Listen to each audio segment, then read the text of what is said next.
दोस्तों अभी टाइम हो रहा है 11:41 और हम लगभग 2 घंटे से पॉलिटी के नोट्स बनाने बैठे हैं। नोट्स बनाने के क्रम में हमको एक चीज़ समझ में आया तो आप लोगों के साथ शेयर करना चाह रहे हैं कि जब आप नोट्स बनाते हैं तो नोट्स बनाने के क्रम में जब हम चीज़ों को सिंक्रोनाइजेशन करते हैं, सिंक्रोनाइजेशन का मतलब ये हुआ कि चीज़ों को क्रम में सजाना। आप किसी भी बुक को पढ़ रहे हैं, आप डीपली पढ़ रहे हैं या फिर आप जिस भी तरीके से पढ़ रहे हैं तो उनमें जो टॉपिक्स होते हैं ना वो एक दूसरे को कोरिलेट करते हैं। जब हम उस टॉपिक को सिंक्रोनाइजेशन करेंगे तो हम क्या देखते हैं, जैसे कि यहाँ पे देखिए संविधान और राज व्यवस्था।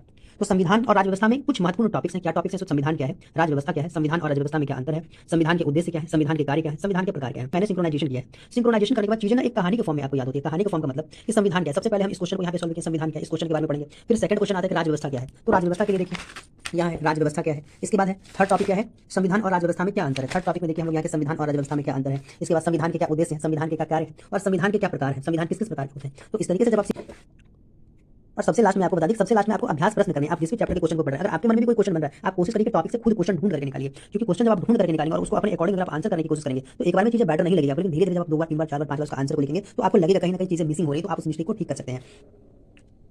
आप देख सकते हैं लगभग मेरे सारे नोट्स, मैंने सारे नोट्स को इसी फॉर्मेट में बनाया है, सिंक्रोनाइजेशन फॉर्मेट में बनाया है। जैसे सरकार और उसके प्रमुख अंग, तो इस चैप्टर जैसे ये कोई चैप्टर सरकार और उसके प्रमुख अंग, इससे रिलेटेड क्या क्या टॉपिक है, देश राष्ट्र और राज्य के अंग, सरकार सरकार के अंग, विधायिका कार्यपालिका न्यायपालिका। तो ये क्या है, एक सिंक्रोनाइजेशन है।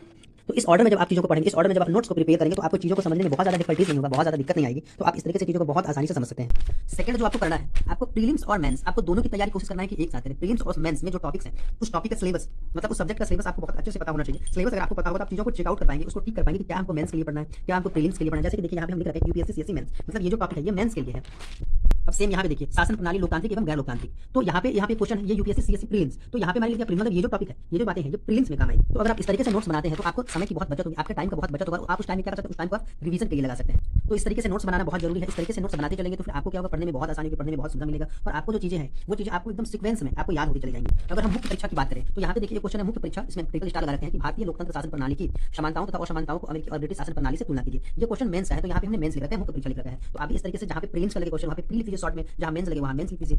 नेक्स्ट टॉपिक आता है भारत का संवैधानिक विकास। तो भारत का संवैधानिक विकास, कॉन्स्टिट्यूशनल डेवलपमेंट ऑफ इंडिया को जब आप पढ़ रहे हैं तो सबसे पहले इसका डायग्राम बनाइए। इसका डायग्राम हम कैसे बनाए, तो सबसे पहले पढ़ना है रेगुलेटिंग एक्ट, इसके बाद पढ़ना है Pitt's India Act, charter Act, उसके बाद चार्टर एक्ट 1853, भारत शासन अधिनियम 1858, 1861 और भारत शासन अधिनियम 1892। इसके बाद 1892 के अलावा बाकी जो चीजें वो हम यहाँ पे लिख रखे हैं 8 नंबर में, भारत परिषद अधिनियम 1909, 1919 और 1935। तो इस तरीके से 1 2 3 4 5 6 7 8 9 10 ये 10 टॉपिक्स को पढ़ना है आपको और सिंक्रोनाइजेशन करते हुए पढ़ना है। तो आपको चीजें बहुत अच्छे तरीके से समझ में आएगी, आप बहुत अच्छे तरीके से आपका नोट्स प्रिपेयर होगा और आप नोट्स को पढ़ के दोबारा आप बहुत शॉर्ट टाइम में रिवीजन कर पाएंगे। अब नेक्स्ट पेज में चलते हैं, जैसे रेगुलेटिंग एक्ट टॉपिक 1। तो यहाँ पे देखिए रेगुलेटिंग एक्ट मैंने लिख रखा है टॉपिक में, पहले रेगुलेटिंग एक्ट के बारे में जितनी भी जानकारी, जितनी भी इन्फॉर्मेशन चाहिए पीटी के लिए या फिर मेंस के लिए, मतलब दोनों चीजें कवर करनी है एक साथ, वो सारा यहाँ पे लिख रखा है। इसके बाद सेकंड में पिट्स इंडिया, यहाँ पे पिट्स इंडिया के रिलेटेड जितनी भी चाहिए प्रीलिम्स के लिए या फिर मेंस के लिए, जैसे यहाँ पे लिख रखा है यूपीएससी सीएससी प्री पीवाईक्यू, ये पीवाईक्यू में क्वेश्चन आया हुआ है, मतलब प्रीवियस ईयर का ये क्वेश्चन पूछा हुआ है। तो आपको ये चीजें क्लियर होनी चाहिए कि किस टॉपिक से प्री में क्वेश्चन आ रहे हैं, किस टॉपिक से मेंस में क्वेश्चन। नेक्स्ट की बात करें तो यहाँ पे देखिए यूपीएससी सीएससी मेंस, यहाँ पे 2-3 ऐसे क्वेश्चन लिख रखे हैं। ये क्वेश्चन आप भी लिखा करिए और आप इस क्वेश्चन का आंसर लिखने की कोशिश करिए। आप एक रफ पेज में आंसर लिखने की कोशिश करिए, एक बार में ना सही हो, 2 बार 3 बार 4 बार आप प्रैक्टिस करिए, क्योंकि प्रैक्टिस बहुत जरूरी है। प्रैक्टिस से ही आपको परफेक्शन आ सकता है। प्रैक्टिस से पता चल सकती है क्या चीजें आपके अंदर है, कितनी आपको और ज्यादा प्रिपेयर करना है, कितना आपको और रिवीजन करना है, ये सारा का सारा चीज केवल और केवल आप प्रैक्टिस से पता चलेगा। प्रैक्टिस से कभी भी पीछे मत भागिए, हमेशा प्रैक्टिस करते रहिए। प्रैक्टिस करेंगे चीजें लगेगी एक बार में आप अच्छा नहीं कर पा रहे, 2 बार में अच्छा नहीं कर पा रहे, लेकिन आपको कभी ऐसा लगेगा कि आप बार बार प्रैक्टिस कर रहे हैं तो चीजें आप में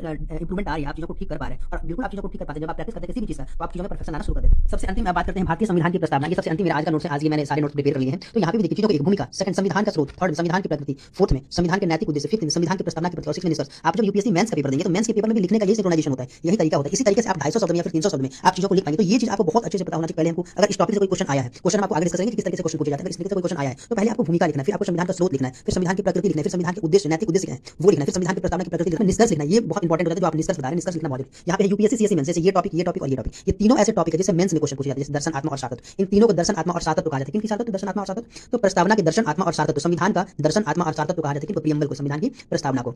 अब जब यहाँ पे फर्स्ट में हम भूमिका, अगर हम आंसर राइटिंग कर रहे हैं तो भूमिका पहले लिखेंगे। भूमिका लिखेंगे प्रीलिम्स में भी यहाँ पे 5 स्टार में रखें, क्योंकि प्रीलिम्स के लिए बहुत ज्यादा जरूरी है। जैसे अर्नेस्ट वर्क का क्या कहना है, उसके बाद पालकी वाला का क्या कहना है, ठाकुरदास महादेव का क्या कहना है, ये सारे क्वेश्चन यहाँ से प्रीलिम्स में आ सकते हैं। ये आपको लाइन दे देगा और पूछा जाएगा कि ये किनका कथन है, किन्होंने ऐसा कहा, तो वो आपको बताना पड़ेगा, ये आपको याद रखना पड़ेगा। तो इस तरीके से पहले आपको भूमिका लिखना है। सेकंड क्या करना है, आपको भूमिका लिखने के बाद देखिए यहाँ पे भूमिका कभी भी आपको 10 लाइन से ज्यादा भूमिका नहीं लिखना है। आपको कम से कम क्या करना है, 10 से कम हो तो चलेगा। तो भूमिका में वो चीजें लिखनी है जिस चीजों के बारे में आप आगे एक्सप्लेनेशन करने वाले हैं, आगे बताने वाले हैं। इसके बाद ये देखिए यहाँ पे क्वेश्चन यूपीएससी मेंस के लिए क्वेश्चन है। तो इसके बाद भूमिका के बाद आप क्या करते हैं, भूमिका के बाद इसकी प्रकृति लिखिए, प्रकृति के बाद इसका उद्देश्य लिखिए, उद्देश्य के बाद संविधान की प्रकृति के बारे में पूरा डिटेल्स, यहाँ पे संविधान के उद्देश्य के बारे में पूरा डिटेल्स है। इस तरीके से आप क्या करिए चीजों को, अगर आप ऐसे नोट्स बनाते हैं, ऐसे प्रिपेयर करते हैं तो आपकी चीजें बहुत अच्छी तरीके से बनेगी और आपका जो मेंस में आंसर राइटिंग की जो स्किल है वो धीरे धीरे आपके अंदर बिल्ड होना शुरू हो जाएगी। देखिए ये जो topic UPSC CSC prelims plus दोनों के लिए, यहाँ से आप इस तरीके से लास्ट में 3 4 5 जितने भी क्वेश्चन बन पा रहे हैं आपके बुक से, वो सारे के सारे क्वेश्चन को आप नोट डाउन करिए और आप आंसर लिखने की कोशिश करिए। ये आपका होमवर्क है एक तरीके से। नेक्स्ट हम बात करते हैं संविधान सभा, संविधान का निर्माण, constitutional assembly making of the constitution. इस तरीके से हम बात करें, इस तरीके से हम ड्राफ्ट बना लें, एक चार्ट बना लें, हम इसमें क्या पढ़ना है, संविधान सभा में क्या पढ़ना है। तो संविधान क्या है ये पढ़ना है फर्स्ट, संविधान सभा की मांग, संविधान सभा के चुनाव और कार्य पद्धति, संविधान सभा की प्रमुख समितियां, संविधान सभा की क्या आलोचना। तो इस तरीके से हम यहाँ पे टॉपिक 1 का डिस्कस किया संविधान क्या है। इसके बाद यहाँ पे टॉपिक 2 संविधान सभा के ऐतिहासिक मांग क्या है, टॉपिक नंबर 2 के बाद यहाँ पे देखिए यहाँ पे टॉपिक नंबर 3 संविधान सभा के चुनाव और कार्य पद्धति का डिस्कस किया। यहाँ पे डिस्कस करते यहाँ पे यूपीएससी प्रीलिम्स के लिए बहुत अच्छा क्वेश्चन है, बहुत वीआई क्वेश्चन है। निर्वाचन पद्धति में कौन सा निर्वाचन पद्धति को यूज किया गया था, जो पहली बार जो निर्वाचन हुआ था हमारे राजनेताओं द्वारा जो निर्वाचन करवाया गया था, सबसे प्रथम निर्वाचन में किस पद्धति का इस्तेमाल किया गया था, तो वीआई क्वेश्चन हो जाता है। हमने लिखा था यूपीएससी प्रीलिम्स और संविधान सभा की कार्य पद्धति का डिस्कस कर लिया। इसके बाद यहाँ पे 4th नंबर में संविधान सभा की समिति, इसके ऊपर सारा डिस्कस कर लिया। और सबसे लास्ट में आ जाता है संविधान सभा की आलोचना। तो संविधान सभा की आलोचना करने के बाद हम आपको बताया कि पहले निष्कर्ष लिखना बहुत जरूरी होता है। तो निष्कर्ष बहुत बड़ा नहीं होना चाहिए, ज्यादा से ज्यादा 10 लाइन का होना चाहिए, उससे कम भी आप लिख सकते हैं, लेकिन उतना होना चाहिए कि जितना में आपका पूरी बात आपका खत्म हो जाए, मतलब 10 लाइन के अंदर में। तो ये निष्कर्ष आप लिख सकते हैं। इसके बाद इससे रिलेटेड जितने भी क्वेश्चन बन रहे थे यूपीएससी मेंस को लेकर, जितने भी वीआई क्वेश्चन बन रहे थे, जैसे संविधान सभा से आप क्या समझते हैं, ब्रिटिश सरकार द्वारा संविधान सभा की मांग को 1940 और उसके पश्चात ही क्यों स्वीकार किया गया, चर्चा की। ये बहुत ही वीआई क्वेश्चन है मेंस के लिए। संविधान सभा के कार्य, संविधान सभा के निर्वाचन और कार्य पद्धति को स्पष्ट करें। संविधान सभा ना तो एक संप्रभु संस्था थी और ना ही उसका निर्वाचन सार्वभौमिक तरीके से हुआ था। तो इसके आलोचनात्मक मूल्यांकन कीजिए। तो इस तरीके से आप अपना नोट्स क्रिएट करते हैं तो आपका नोट्स बहुत बेटर होने वाला, आपकी पढ़ाई बहुत ही अच्छी होने वाली है। राधे राधे, जय श्री कृष्ण।